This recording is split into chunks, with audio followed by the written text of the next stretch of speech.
Yo, what's up mga kaibigan? Nalina tayo magkwentuhan dahil sa muling pagpapahinga ni Stephen Curry sa game kahapon ng Golden State Warriors laban sa Boston Celtics. Siya nga ay opisyal ng hindi makakapag-qualify sa mga NBA regular season awards tulad ng pagiging miyembro ng All-NBA team.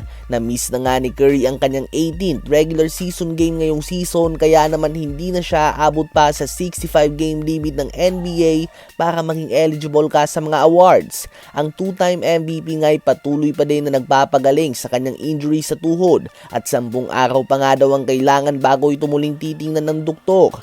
At matapos nga nito ay dito na nga sila magdedesisyon kung handa na bang sumabak ulit sa court si Steph Curry. Dahil hindi na nga eligible si Steph Curry para sa mga NBA awards, ito nga ang unang pagkakataon in more than 2 decades o 2 dekada na wala ang pangalan ni LeBron James at Stephen Curry sa All-NBA teams o top 15 best performing players sa regular season. Huling beses na nangyari ito ay noong 2004 pa, taong si LeBron mga kaibigan ay kakatapos pa lamang sa kanyang rookie season habang si Steph Curry naman ay nasa high school pa lamang. Kaya naman kakaiba nga ang pangyayari na ito. Madami ang hindi sang-ayon sa 65 game limit ng NBA dahil bukod nga kay LeBron, Giannis at Steph Curry, posibleng pati nga sila Luka Doncic, Victor Wembanyama at Nikola Jokic at iba pa ay madisqualify sa NBA awards dahil sa rule na ito. Ganun pa man isa nga ito sa naisip ng NBA na paraan upang maiwasan ang pag-load manage ng mga superstars. Kung na-apply na nga ang rule na ito noon ay hindi sana nanalo ng MVP sa LeBron noong 2013 at si Giannis noong 2020 dahil pareho nga silang naglaro lamang ng less than 65 games. Ganito nga mababagong history mga kaibigan ng NBA. Ano ba masasabi nyo tungkol dito?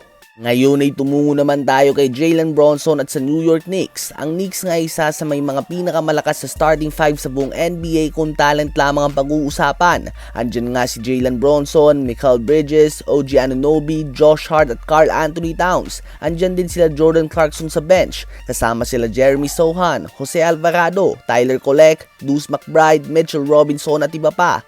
Ang tanong nga ng iba ay paano nga ba ito hindi sumobra sa cap space ng NBA at paano nga ba ito nababayaran lahat ng Knicks? Well, ang sagot nga dyan ay si Jalen Brunson, ang kanilang star player na nag-average ng 27 points and 6 assists per game ngayong season ay nag-take nga ng $113 million sa pay cut noon upang magamit ito sa pagkuha ng mga players sa magiging malaking tulong sa kanya tulad na lamang nila Kat, Bridges at Anunoby. Subalit ngayon ang off-season ay up na ulit for contract extension si Brunson at hindi na siya magpe-pay cut pa at sa palagay niya nga daw ay bibigyan naman siya ng New York Knicks ng offer na gusto niya at posibleng max contract nga ito. At deserve din naman ito ni Brunson. Muli niya nga binuhay ang franchise na ito ng New York Knicks. Madaming players ang gustong lumipat sa team na ito at malaking dahilan siya dito. Hindi man sila nagpe-perform tulad ng inaasahan sa kanilang talent. Subalit on a business standpoint, muli nga nabuhayan ng fans ang franchise na ito at nabigyan pa ng pag-asa.